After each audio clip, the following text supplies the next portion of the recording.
Bueno. Doctor. Hola, buenas tardes.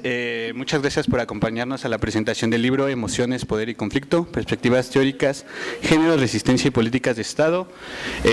Primero quisiera agradecer a la Feria Internacional del Libro de Palacio de Minería por abrirnos el espacio para la presentación, a la Oficina de Publicaciones de la UAM Coajimalpa, igual por aperturar. Cabe mencionar que el libro que se presentará esta mañana es una novedad editorial que se realizó en conjunto con la Ibero y la UAM Coajimalpa. Lo pueden encontrar en el stand número 100, que es en la parte de aquí atrás, abajo, y tiene por el día de la presentación un costo de 220 pesos, que es un descuento de 50%. Voy a presentar a los panelistas. En principio está el doctor Juan Pablo Vázquez Gutiérrez, profesor investigador del Departamento de Ciencias Sociales y Políticas por parte de la Universidad Ibero de Campus Ciudad de México. La maestra Priscila Cedillo, profesora investigadora de la UAM Azcapotzalco. El maestro Omar Pérez Baños, doctorando en Ciencias Sociales Políticas por parte de la Universidad Ibero de la Ciudad de México, y la doctora María Fernanda Vázquez, coordinadora de licenciatura en Estudios Socioterritoriales por parte de la UAM Coajimalpa. Me permite darle la palabra al doctor. Muchas gracias. Muchas gracias y muy buenos días. Qué bueno que nos acompañan hoy. La idea en este día y en este espacio es un poco contarles de qué va este libro. Estamos muy contentos de que aparezca. Ha sido un trabajo colectivo para nosotros muy importante. Es un libro que se hizo durante el tiempo de la pandemia, lo cual es también algo muy peculiar, ¿no? Tal vez les llame la atención si ven el título que habla de emociones. Entonces, lo primero que yo quisiera decir es ¿por qué es importante hablar sobre las emociones? Y en relación con el poder y el conflicto, ¿no? Porque uno pudiera pensar que las emociones son algo privado, íntimo, personal, y este libro parte de la idea de que se puede hablar de las emociones como formas de sentir que son colectivas, que los modos en que sentimos están configurados socialmente. Entonces, esta es una aproximación que desde diferentes áreas sociales, la antropología, la ciencia política, la sociología, habla de emociones, formas de sentir. Y está dividido en 4 bloques. Habla un poco de teorías sobre las emociones, teorías sociales sobre las emociones.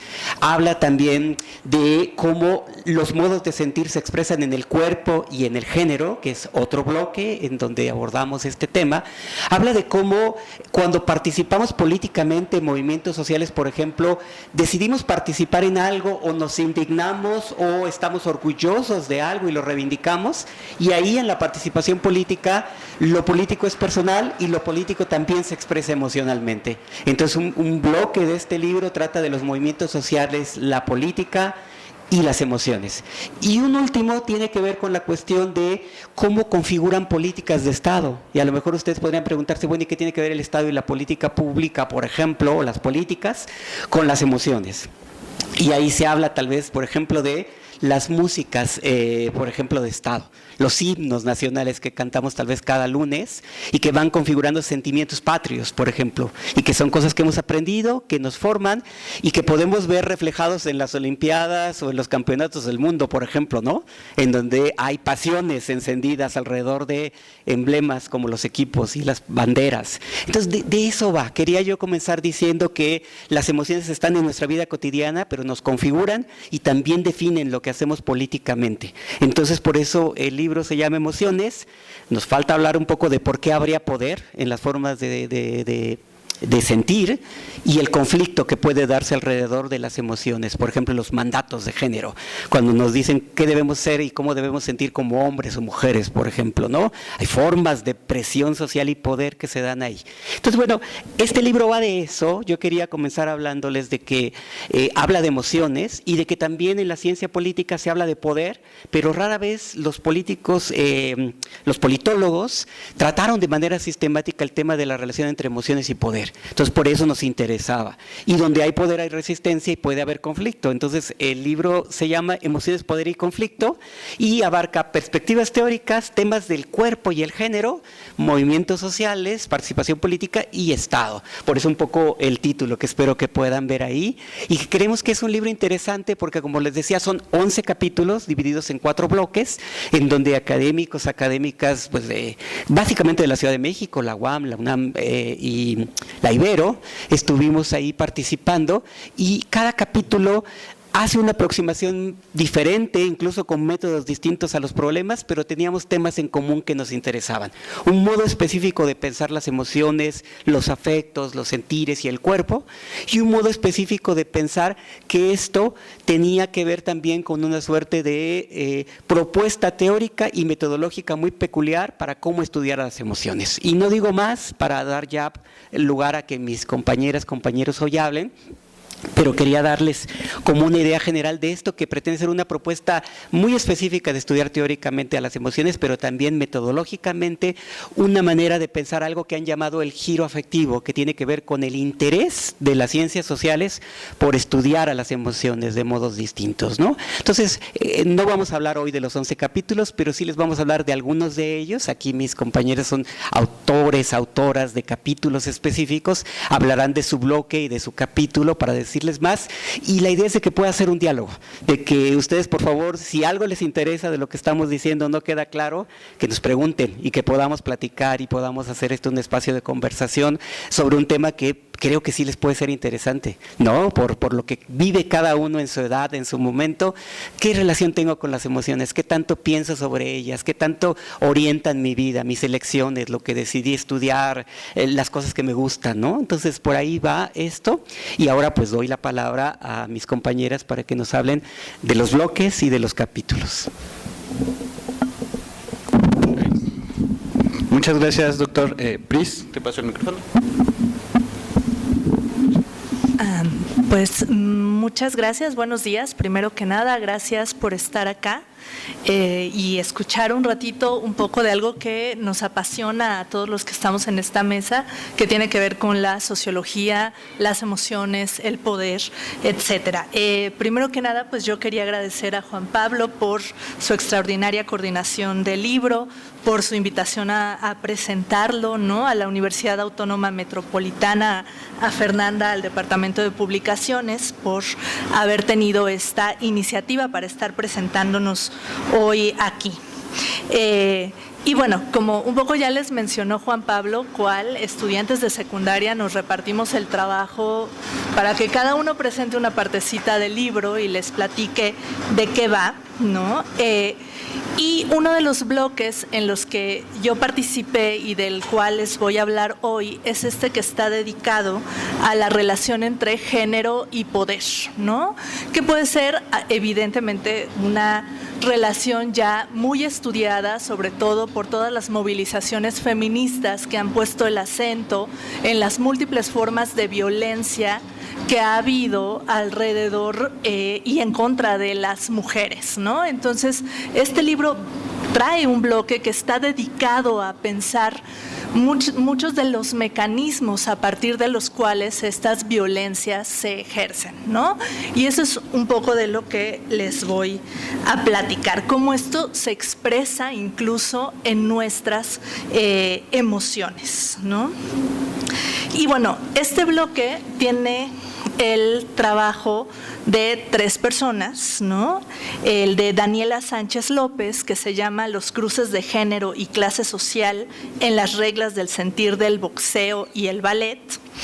El de prácticas emocionales de las mujeres mazaguas, violencias corporales y manifestaciones de dominación masculina, de Gabriela López Miranda, y en el que participo, ¿no?, que se titula Género y dominación a través del cuerpo, el deseo y los afectos, reflexiones desde la sociología disposicional.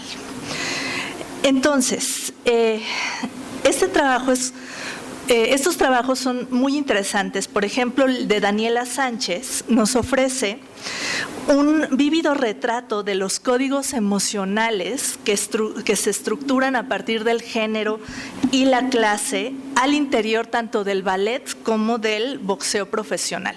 El trabajo de Daniela es súper interesante porque ella estudia a bailarines, hombres, que se dedican al ballet de forma profesional, por una parte, y a boxeadoras, ¿no?, mujeres, en un campo que todos sabemos ha sido masculinizado, ¿no?, desde sus inicios. Y entonces nos muestra cómo hay una serie de códigos sobre la masculinidad y la feminidad que apuntan a las desigualdades de género que portamos en el cuerpo, ¿no? En este capítulo, Daniela, por ejemplo, nos habla de cómo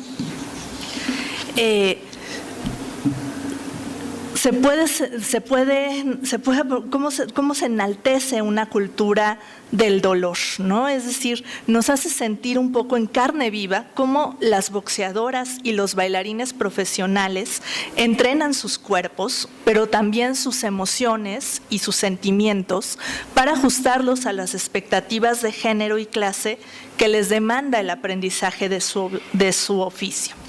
A través de su artículo nosotros vemos desfilar a las boxeadoras, ¿no? Que a cada momento tienen que probar su fuerza en este deporte que ha sido masculinizado para mostrar un poco que se encuentran a la altura de lo que exige el ring, pero también de lo que exigen los entrenadores, la propia audiencia en la que están, ¿no? Toda vez que se les ve como intrusas en este campo social al que apenas se han ido incorporando. En cambio, nos dice, los bailarines de ballet, ¿no? Son bienvenidos siempre y cuando se muestren como personas heterosexuales, pero que constantemente está a prueba, ¿no? Y como en ese sentido hay una cultura sobre la falta de suficiencia frente a los entrenadores, ¿no? Daniela encuentra pues ciertas coincidencias, ¿no? Por ejemplo, esta cultura del dolor, ¿no? Como sentir el dolor al entrenar, al pelear, al bailar, se vuelve este signo externo del comportamiento del dolor, ¿no? O sea, como esta disciplina que uno tiene cuando entrena, ¿no? Tiene que ver con la legitimación, digamos, de este deporte y de los códigos de género que se muestran alrededor de él. El trabajo de Gabriela López Miranda, por otra parte, es un trabajo que recupera los testimonios de indígenas mazahuas frente al acoso. Y este trabajo es súper interesante porque ahí ella dice, bueno, es que la forma en que se ha significado al cuerpo para la cultura mazahua, sobre todo el cuerpo femenino, implica que hay mucha vergüenza y mucha culpa alrededor de esta situación de violencia, de esta situación de acoso por la que atraviesan y que hace que las mujeres, en vez de enojarse o de rebelarse frente a ello, más bien lo experimenten bajo la idea de una timidez, de una vergüenza. Y por último, el trabajo en el que yo participo, pues tiene que ver con cómo devenimos hombres o mujeres, ¿no? Y tiene su inspiración justamente en una tesis de doctorado en donde entrevisto a chicos y chicas de secundaria, en donde me intereso mucho por las cuestiones que tienen que ver con prácticas corporales generizadas, ¿no? Cómo elegimos nuestro atuendo, cómo elegimos nuestro peinado, cómo eso depende muchas veces de las relaciones que mantenemos con nuestra familia, con nuestros pares, ¿no?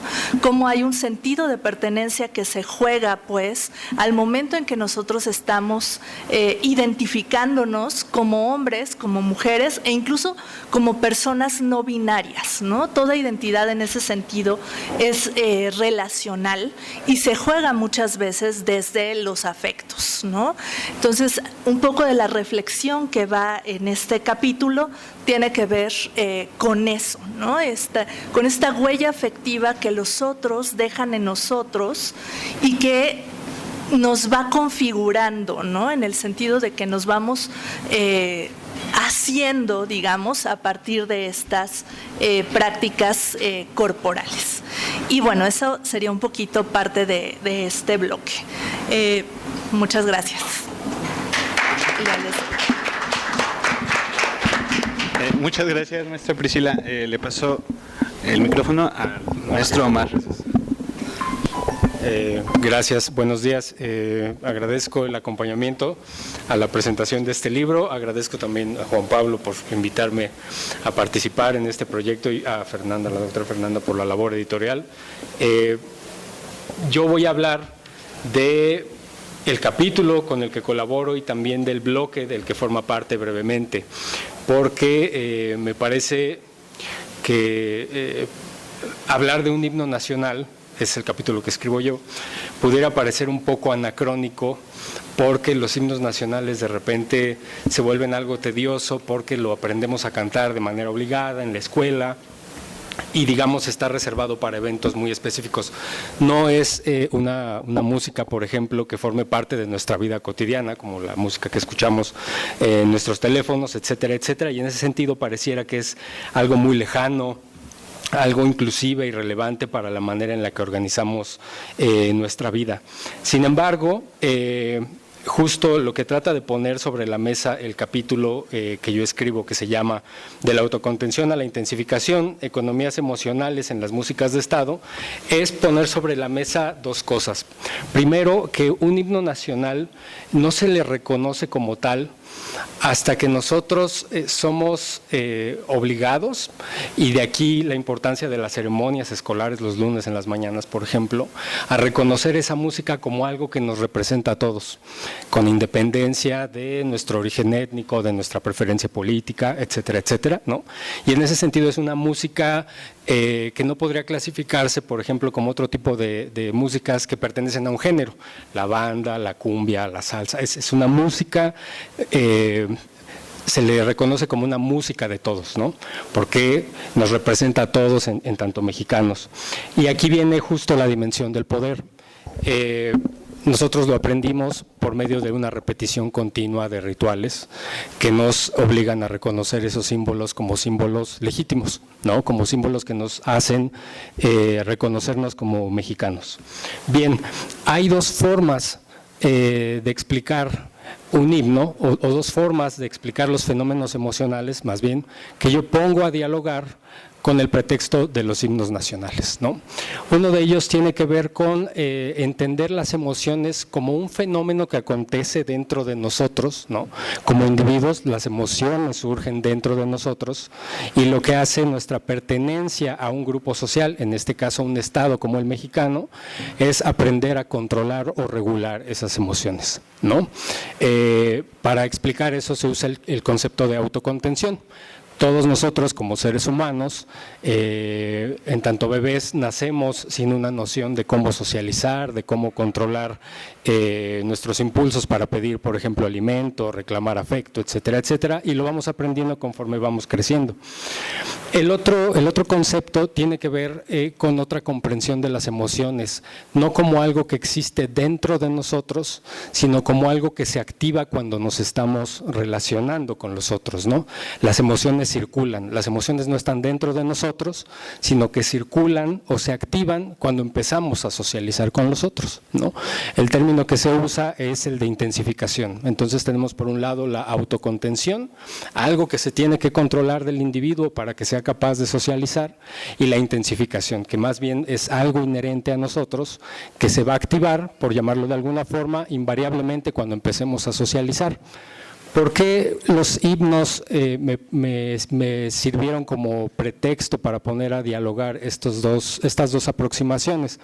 Porque los himnos nacionales precisamente fungen como una forma de ritualización emocional, ¿no? El doctor Juan Pablo mencionaba al principio como, por ejemplo, los himnos ahora creo que tienen como mucha relevancia en los eventos deportivos internacionales, ¿no?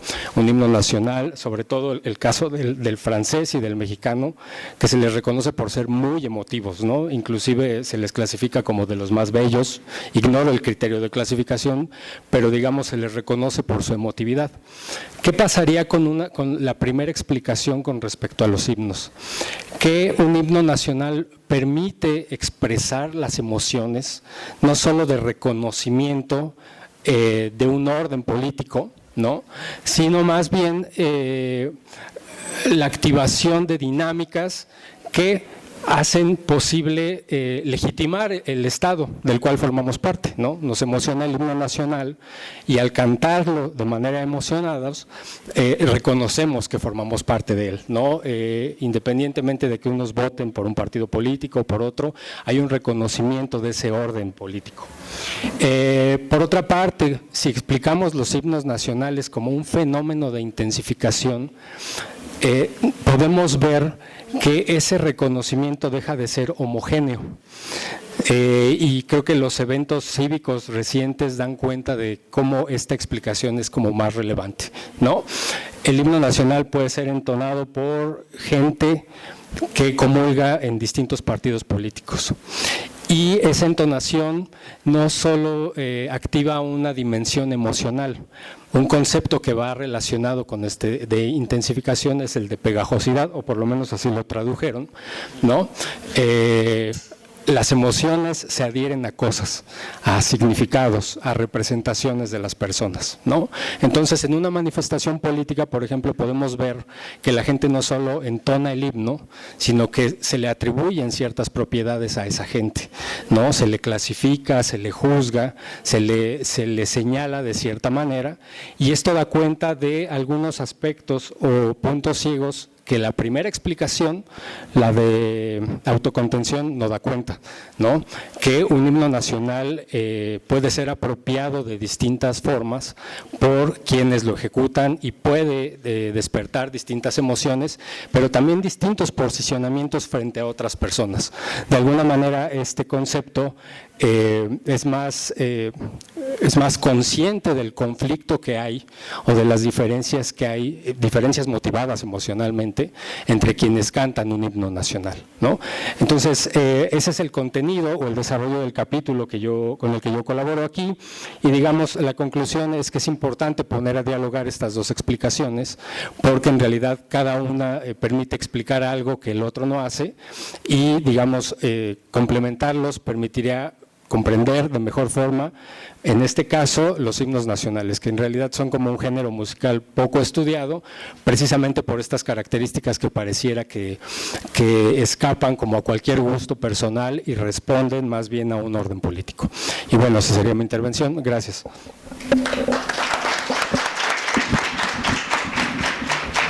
Muchas gracias, maestro Omar. Me permito darle la palabra a la doctora Fernanda. Muchas gracias, Javier. Pues yo inicio con agradecimientos porque estamos aquí gracias a que nos convocó Juan Pablo y yo agradezco la invitación. Esta es una presentación muy gozosa, ¿no? En la Feria del Libro siempre estamos compartiendo a los nuevos lectores, que aquí tenemos muchos jóvenes y me da mucho gusto que nos escuchen y les agradezco su presencia. Siempre estamos compartiendo las cosas que hacemos desde las universidades a las que en el futuro seguro van a pertenecer. Este es un libro que me parece muy importante porque por mucho tiempo no se consideraba, como decían mis compañeros, a las emociones como algo que podíamos estudiar desde las ciencias sociales. Era una cosa que se reservaba a lo mejor para la psicología social, una cosa como oscura porque está dentro de los individuos. Y entonces, ¿cómo podemos acercarnos desde las ciencias sociales a estudiar las emociones? Ya acá mis colegas empezaron a platicarles un poquito de su colaboración en el capítulo. Yo estoy, como bien lo decía Omar, yo soy parte también de esta sección que habla de las políticas de Estado, conflictos y emociones. Yo trabajo en otro contexto, trabajo sobre India, y yo presento acá un capítulo que tiene que ver con el conflicto, con la violencia, con cómo dentro de estos intercambios que hay relacionados con la violencia se generan una serie de emociones. Entonces no quiero hablar mucho como del texto en sí mismo, sino de las cosas que a lo mejor nos pueden servir para que se enganchen y puedan adquirir el libro y leer todos los capítulos que son súper interesantes. Como ya decía Omar, las emociones se encuentran justo en el momento en que nos encontramos y nos relacionamos. Entonces, imagínense un conflicto. Yo trabajo en este conflicto sobre India, entre una comunidad religiosa que llevan turbante, que se llaman los Sikh, en la década de los 80, que se confrontan con el Estado, con una primer ministro, Indira Gandhi. Hay un enfrentamiento digamos, en el templo más sagrado para ellos. Ellos son calificados como se sublevan, son insurgentes, después son llamados militantes, luego terroristas, ¿no? Acumulan armas, se confrontan con el Estado, no están de acuerdo con la política del Estado y entonces arman como un grupo armado y se concentran en ese templo dorado. Digamos, el Estado decide entrar al templo dorado y imagínense aquí la Basílica de Guadalupe en un 12 de diciembre, ¿no? Que entre el ejército, eso sería como una cosa terrible. Eso sucedió en India.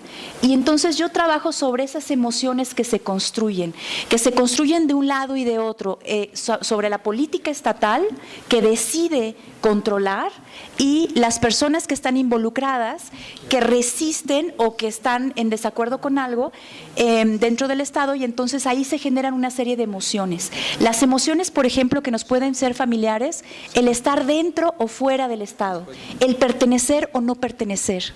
Y esto se construye cuando estamos en la vinculación, si se dan cuenta. Si el Estado hace algo, ¿no?, que genera en mí una sensación, una emoción particular, y yo me siento fuera, ¿qué es lo primero que surge? Pues puede surgir el miedo, puede surgir la venganza, el odio, son esto que decía Omar, estas emociones que pueden estar intensificando un evento.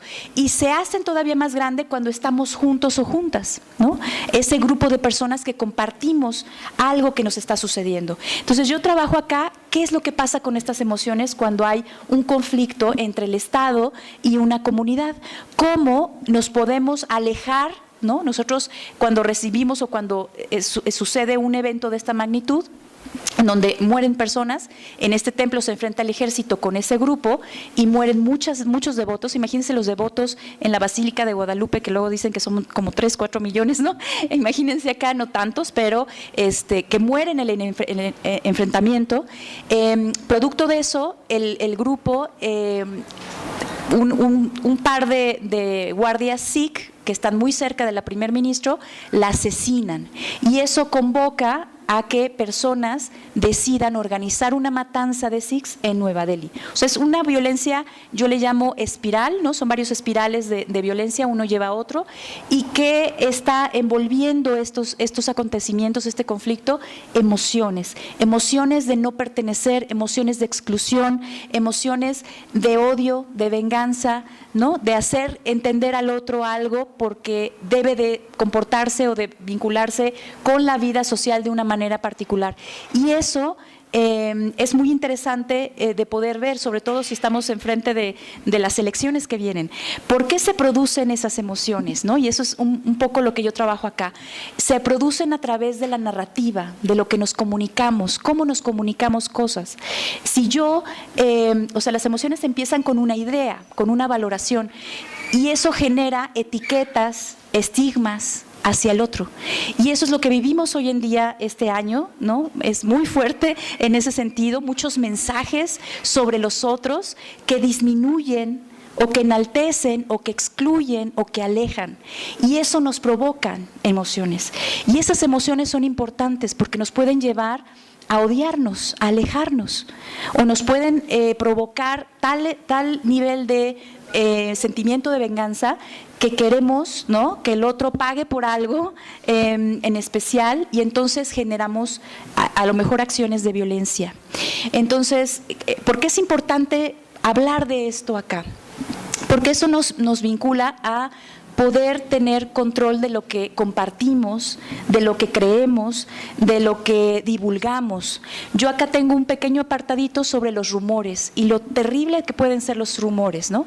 Si esparcimos rumores que no son ciertos y que en los rumores vienen todas estas estigmatizaciones y etiquetas sobre el otro, pues ahí generamos una circulación de emociones a partir de los rumores y de lo que generan los rumores. Entonces, es por eso que es importante tener en cuenta lo que las emociones construyen cuando estamos vinculándonos, y tener conciencia de lo que podemos ocasionar, ¿no?, si esparcimos este tipo digamos, de etiquetas o de estigmatizaciones, porque eso viene o conllevan cosas, acciones entre nosotros. Entonces, bueno, lo quiero dejar acá para decirles que les invitamos a que lean los capítulos. Son, si se dan cuenta, pues muy interesantes. Espero que les hayamos dejado una semillita ahí de tratar de buscarlo, de buscar el libro, de interesarse por los capítulos. Y bueno, quiero agradecer también la posibilidad de estar acá y de compartirles esta publicación a la Coordinación General de Difusión que dirige Gisela Arce Padrón de la Universidad Autónoma Metropolitana, que ahora estamos cumpliendo 50 años. También a la Casa de Libros Abiertos, que tiene un foro hermoso. Por favor, visítenos, ahí pueden encontrar el libro, acá también está.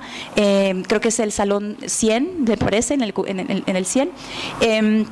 También quiero darle las gracias a Luis Hernández de la División de Ciencias Sociales y Humanidades, que se involucró en poder tener y concretar la publicación. También a la Ibero, que fueron los que tuvieron la dirección, ¿no?, de la edición. Y bueno, a mis colegas que estuvieron involucrados, que fue un trabajo de mucho tiempo durante la pandemia, de mucho intercambio, de mucho esfuerzo. Esto no se hace tan sencillo y ahora celebramos su nacimiento y que poderlo compartir, ¿no? Entonces, gracias a Juan Pablo, a Omar, acá también Alejandra López estuvo muy involucrada, y también a Priscila, ¿no?, y a todos los colegas que participaron en el libro. Pues los invitamos a leerlo. Gracias. Muchas gracias, doctora. Les recuerdo que por presentación el libro hoy cuesta 50%, lo pueden encontrar y comprar en la parte de acá. Doctor, cabe aclarar que el doctor Juan Pablo es el coordinador del libro y va a dar un comentario de cierre antes de abrir una ronda de preguntas. Muchas gracias. Hola otra vez, muy breve, decirles un par de cosas que, bueno, se dicen aquí para un poco, no por presumir, sino por orgullo. El que este libro se hace con la Universidad Iberoamericana, con la Universidad Autónoma Metropolitana y la Universidad del Rosario, en Colombia, y que se va a traducir, se está traduciendo al inglés y va a publicarse también en inglés, lo cual nos da mucha alegría. Decirles también que, bueno, no aparecieron los nombres de todos los autores y autoras, pero son 11 capítulos y hay compañeras que no están el día de hoy, pero que colaboraron y entregan trabajos muy, muy interesantes, así que hay más de lo que hemos dicho hoy por si están interesados en ojear el libro. Y un último comentario que quisiera como que pudiera servir para tal vez animarles, ¿no?, a pensar en las emociones y tal vez interesarse en esos temas, ¿no? Generalmente en todas las sociedades hay momentos a veces de mucha euforia, júbilo y a veces de desencanto, a veces de tristeza y depresión. Podemos tener violencia, podemos tener polarización en la sociedad, vienen tiempos electorales y habrá discusiones acaloradas con respecto a muchísimas cosas, y en todas ellas, aunque no se vea tan directamente, hay emociones, hay como una cultura emocional y un clima emocional que es el que van viviendo las sociedades. Casi podríamos decir que cuando hay crisis económica y se respira la austeridad, nos sentimos de una forma muy distinta a cuando celebramos cosas, ¿no? Entonces, esta suerte de pulso social que tiene la cultura emocional nos dice mucho de la situación en que estamos viviendo, ¿no? En las revoluciones, en los movimientos sociales, por supuesto, pero también en las crisis y en las depresiones hay esos sentimientos de apatía, de indiferencia, son corrientes colectivas o afecciones colectivas, ¿no? Entonces, en realidad, las emociones sirven mucho para diagnosticar a las sociedades y para entender lo que les pasa a las sociedades. Creemos que por eso las emociones pueden ser un importante indicador de la vida social, y en ese sentido es que queríamos que este libro lo fuera y fuera útil como una suerte como de interpretación de lo que nos pasa, porque en la vida nos relacionamos con el conocimiento, pero nos relacionamos con los afectos. Mucho de lo que vivimos y entendemos, incluso sobre el propio conocimiento, pues es a través de la pasión. tuvimos mucha pasión al hacer este libro y hubo afecto alrededor de la construcción de este libro con todos los compañeros y con los que tuvimos. Entonces ahí está un afecto expresado también y los invitaría a pensar en eso, qué tanto el afecto está presente en las cosas fundamentales que hacemos, si no ha estado presente en las cosas que hemos elegido, a dónde hemos decidido ir, lo que deseamos, no deseamos, lo que buscamos o no buscamos. De eso trata este libro, ¿no? Y bueno, con eso cierro y les agradezco mucho. Voy a pasarle la palabra un momento a mi amigo Omar para que diga una última palabra de cierre, y si ustedes quieren comentar algo, es un espacio abierto para dialogar. Gracias. Gracias Juan Pablo. El comentario tiene que ver con la estructura del libro y también tal vez con una cuestión de orgullo, como decías al principio, porque el libro por momentos pareciera que no tiene un hilo conductor, que no llega como a una conclusión unitaria con respecto a lo que se estudia por la diversidad de objetos. Sin embargo, creo que una de las contribuciones de este volumen es que reivindica el hecho de que no hay una sola forma de explicar las cosas, ¿no? De que no hay un punto de vista privilegiado para explicar los fenómenos, y en ese sentido aquí se ponen en juego justo todas estas herramientas y metodologías para explicar lo emocional a partir de múltiples objetos, a partir de múltiples fenómenos o múltiples formas de relacionarnos, y creo que eso se va notando conforme uno va leyendo los capítulos, ¿no? Conforme planeábamos el contenido y los bloques, entendíamos que había puntos en común, más allá del tema emocional, pero uno cuando va releyendo el texto se va dando cuenta de que hay un montón de vínculos, de relaciones entre argumentos, inclusive implícitos, que dan cuenta de que hay un corpus ya como muy establecido con respecto a la forma en la que se estudian las emociones, pero no necesariamente con respecto a la metodología. Y yo creo que esa es la contribución no solo de este giro, sino del volumen en particular. Y bueno, eso sería, Juan Pablo. Gracias. Muchas gracias. Abrimos una ronda de preguntas. Si alguien tiene alguna pregunta a los autores sobre el contenido, lo que se ha comentado, por favor alcen la mano y pediré a las compañeras que nos apoyen. ¿Sí? Okay. ¿Cuál fue la discusión, la premisa o el capítulo detonante para el libro?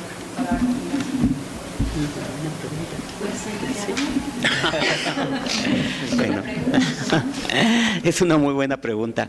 Bueno, hubo varias detonantes, ¿no? Uno era que sentíamos que había necesidad de pensar a las emociones, tomarlas como un objeto de estudio, pero incluso la pregunta me permite decir algo que no dijimos, y es que se puede estudiar socialmente a las emociones, y otro nivel sería si las emociones sirven para explicar también cosas, o sea, explicar con emociones, y más aún, si metodológicamente también las emociones son un medio de conocimiento, es decir, explicar a las emociones, con emociones y desde emociones. Entonces, esto que se llama giro afectivo, que es como esta suerte como de modo distinto de mirar las emociones y estudiar desde ellas, fue uno de los detonantes. Y el otro es de que muy particularmente en mi caso, yo estoy en un departamento de Ciencias Sociales y Políticas y veía que muchos de mis colegas politólogos explicaban muchos temas del poder y siempre estaba implícito el tema de la emoción.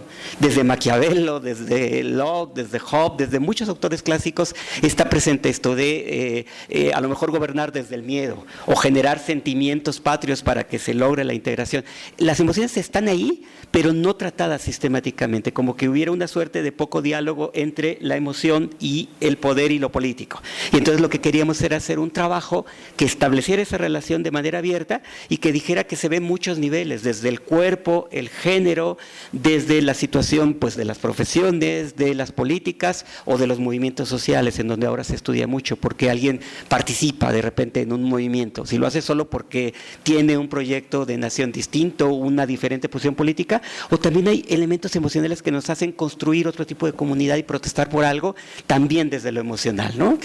Entonces, esos dos fueron, yo creo que detonantes importantes, y luego en realidad es de que son como suertes de múltiples detonantes, porque cuando nos empezamos a reunir para platicar, pues se abrió el abanico de otros intereses, otras preocupaciones, y este libro es un poco como dice Omar, por un lado es un acopio de temas, ¿no? Un mosaico, pero por otro lado nos dimos cuenta que había puntos que compartíamos en lo teórico, en lo metodológico, y en pensar que este libro también tenía que ser útil, es decir, que no tenía que ser solo una especie como de producto académico para la academia, sino hoy particularmente también quisimos como tratar de transmitirles por qué creemos que puede ser interesante para explicarnos en lo cotidiano y desde nuestras preocupaciones más personales y inmediatas, cosas con respecto a quiénes somos y cómo nos hemos conformado, no solo por la educación y el conocimiento racional, sino también por las emociones, qué tanto somos emocionalmente sujetos y así conocemos el mundo, ¿no? ¿Alguien más tiene alguna pregunta? Buenos días. Buenos días. De la Prepa 122 en Iztapaluca. Y quisiera preguntarle a la doctora Fernanda cómo cree que serías, o sea, ¿qué opina usted de que, de que no solo tomen importancia de que, por ejemplo, de cómo se sienten físicamente, sino cómo se sienten emocionalmente también? Es una pregunta muy importante, porque yo creo que tenemos que transitar y estos trabajos ayudan a eso, a visibilizar cosas que a lo mejor no habíamos puesto en el centro, como es las emociones, los afectos. Como bien lo decía ahora uno de mis colegas, es muy importante ver que siempre hemos estado vinculados con emociones, pero no las habíamos puesto ahí claramente para discutir sobre ellas y cómo nos afectan en la vida, cómo el que tengamos una política tal o cual, ¿no? Una política pública que a lo mejor me excluye o me incluye, pero a otros no, o que está creada o pensada con ciertas formas de nombrarnos, eso crea cosas en las personas y esas ideas, valoraciones, juicios provocan que yo me pueda sentir parte o me sienta excluida o excluido. Entonces es muy importante pensar en las emociones y cómo en nuestro lenguaje hacemos cosas todo el tiempo que está acercándonos a las otras personas o nos están alejando y no nos damos cuenta. Y empieza desde eso, desde el nombrarnos. Si yo todo el tiempo estoy disminuyendo a una persona, ¿no? Con el lenguaje, le digo fifí o chairo, ¿no? Esos los conocemos bien. Estoy separándome de la persona y estoy enjuiciando, poniéndole en un nivel de superioridad o de inferioridad y eso me aleja de la persona. Entonces, si nosotros utilizamos en las políticas cosas comúnmente, si se dan cuenta, si lo repetimos, pues llega un momento en que se vuelve parte, ¿no? O sea, ya inclusive hasta nos nombramos así. Eso es muy complicado de entender, pero así funciona, porque viene implícita una emoción ahí, ¿no? Entonces, sí, yo reacciono ante lo que tú me estás planteando y reacciono a lo mejor, no sé, como de forma introvertida y me alejo, o bien de forma extrovertida y hago acciones que de venganza o de resistencia, o ¿no? Entonces es muy importante tu pregunta, porque tenemos que reflexionar en las emociones, cómo las estamos construyendo entre nosotros, porque estamos vinculados relacionalmente y eso genera que nosotros tengamos una u otra emoción como sociedad, como grupo, como salón de clase. Pensemos en nuestros salones de clase, cómo generamos acercamientos o alejamientos con nuestras personas más cercanas, ¿no? Muchas gracias. Por temas de tiempo, una pregunta más, una disculpa. Habían alzado por acá, perdón. Bueno, primero muchas gracias por sus ponencias, muy interesantes todas. Y respecto a lo que presentó Omar Pérez de la importancia o la transmisión de emociones del himno nacional, sí, yo he trabajado el tema de las emociones en los discursos políticos, Salinas, de Gortari y en Lázaro Cárdenas, sus diferencias. Entonces a mí me parece muy interesante hoy en día. Entonces, lo que nombraba usted era más bien emociones como de sentirse orgulloso, positivo, soy parte de, como de orgullo. Sí. Yo en secundaria desarrollé, o sea, ya visto a los años atrás, digo, a mí no me daba orgullo y más bien me daba pena, porque la clase de civismo civismo era una cosa totalmente hueca, donde yo no me sentía reflejada ni identificada con ninguno de esos mensajes. Y civismo estaba ligado al himno nacional y era como, tengo que hacerlo, era como una sensación de que se me imponía algo, pero nunca de sentirme orgullosa de que yo era parte de eso. Entonces mi pregunta va por allí, si también no solo ven las partes positivas de este tipo de emociones, sino también quien no, eso está ligado con lo que presentaba Fernanda Vázquez, ¿no? Cuando uno no, en el caso mexicano, no te sientes reflejado con el himno nacional, sino claro. con Sí, en realidad tiene... sí, perdón. Gracias.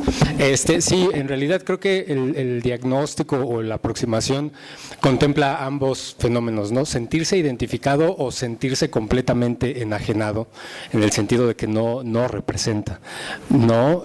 O no representa el ideal que se comunica, por ejemplo, en las clases, pero sí otro ideal. Y creo que eso se puede apreciar justo en estas manifestaciones políticas que estamos dando, porque el ideal de lo mexicano o de México, de ser parte de México, es como radicalmente distinto, ¿no?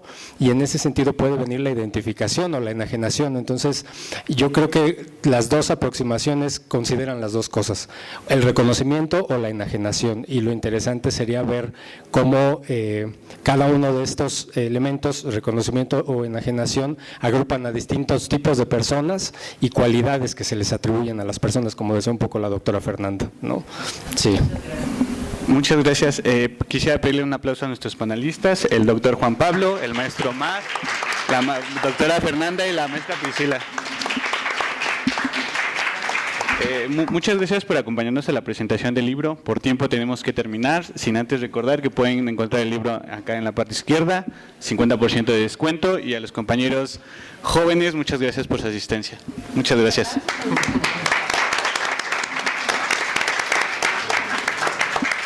También al moderador. Sí, también.